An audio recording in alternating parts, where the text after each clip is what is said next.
आपका भ्रम दूर करने के लिए आपको जागरूक भी करते हैं। जिस भ्रम का जिक्र हमारी इस रिपोर्ट में आपने देखा वैक्सीनेशन को लेकर, माना जा रहा है कि वो भ्रम भारत बायोटेक का एक टीका लगवाने से पहले फॉर्म की वजह से पैदा हुआ है।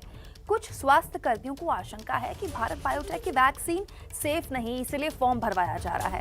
और आपको भी अगर ऐसा लगता है तो इस भ्रम को तोड़ने वाली हमारी ये रिपोर्ट जरूर देखिएगा और अपने भ्रम को दूर करने के लिए इस रिपोर्ट को देखने के बाद अपने दोस्तों और रिश्तेदारों के साथ शेयर भी कीजिएगा।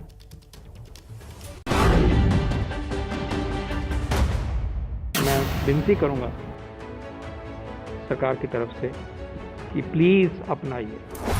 इस चेहरे से आप अनजान नहीं होंगे, फिर भी अगर आप इन्हें नहीं पहचानते तो आपको बता दें कि ये देश में कोविड-19 टास्क फोर्स के प्रमुख वीके पॉल हैं।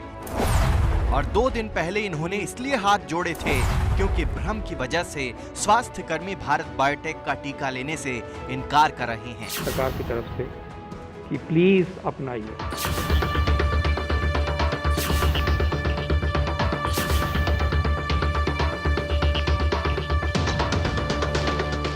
सरकार कह रही है टीका लगवाएं, लेकिन डॉक्टर ही स्वदेशी टीके से भाग रहे हैं। इसकी पहली वजह है टीके से जुड़े तीसरे चरण का ट्रायल पूरा ना होना और दूसरी वजह है भारत बायोटेक का टीका लेने से पहले भरा जाने वाला फॉर्म। ये फॉर्म क्यों भरवाया जा रहा है, ये विस्तार से हम आपको बताएंगे, लेकिन उससे पहले जान लीजिए कि सरकार ने देश में 2 टीके कोविशील्ड और कोवैक्सीन को इमरजेंसी इस्तेमाल का अप्रूवल दिया है, लेकिन सीरम इंस्टीट्यूट की कोविशील्ड का टीका लगवाने वालों को सिर्फ आधे घंटे की निगरानी के बाद घर जाने दिया जाता है, जबकि जिन्हें भारत बायोटेक की कोवैक्सीन का टीका लगता है उन्हें 3 तरह के फॉर्म भरने पड़ते हैं। और ये है भारत बायोटेक से जुड़े वो 3 फॉर्म जो लोगों को भरने के लिए दिए जाते हैं।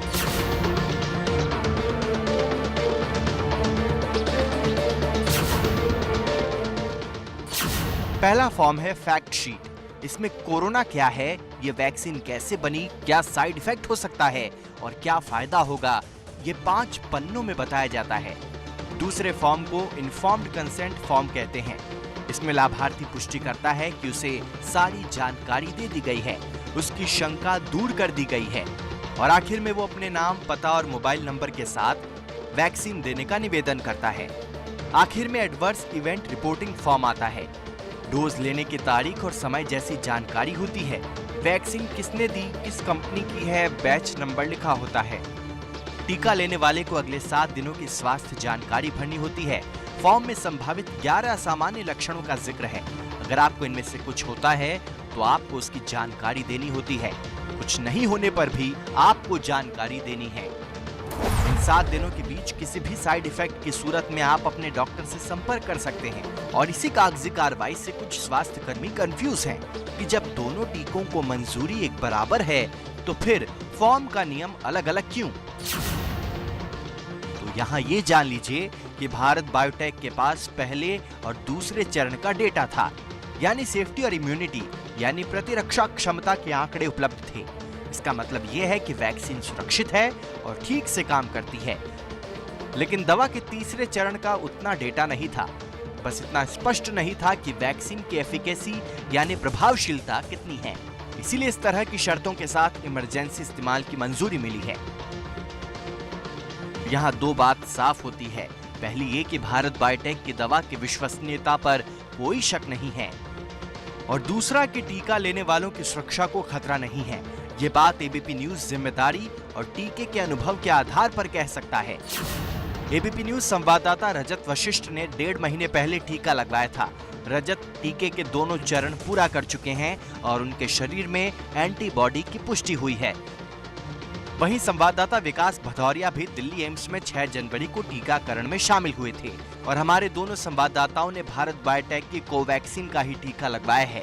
दोनों सुरक्षित हैं और अब तक कोई भी साइड इफेक्ट नहीं हुआ। मैंने 6 जनवरी को टीका लगवाया था और दिल्ली के एम्स अस्पताल में जाकर लगवाया था। ये 3rd स्टेज का ट्रायल था भारत बायोटेक की कोवैक्सीन का। लेकिन मुझे अब तक देखिए 2 हफ्ते हो चुके हैं, 15 दिन तकरीबन बीत चुके हैं। इस दौरान किसी भी तरह की कोई तकलीफ नहीं हुई है। लोगों के बीच शक की कोई भी गुंजाइश ना रह जाए, इसलिए स्वास्थ्य मंत्रालय भी बार बार ये बात दोहरा रहा है कि दवा सुरक्षित है। कोई डाउट नहीं है कि जिन प्लेटफॉर्म्स पे ये 2 वैक्सीन बने हैं, मैंने 6 जनवरी को टीका लगवाया था और दिल्ली के एम्स अस्पताल में जाकर लगवाया था। ये 3rd स्टेज का ट्रायल था भारत बायोटेक की कोवैक्सीन का। लेकिन मुझे अब तक देखिए 2 हफ्ते हो चुके हैं, 15 दिन तकरीबन बीत चुके हैं। इस दौरान किसी भी तरह की कोई तकलीफ नहीं हुई है। टीका किसी की जिंदगी में रोड़ा नहीं है, किसी भ्रम में ना पड़े, सच सुने, सही चुने।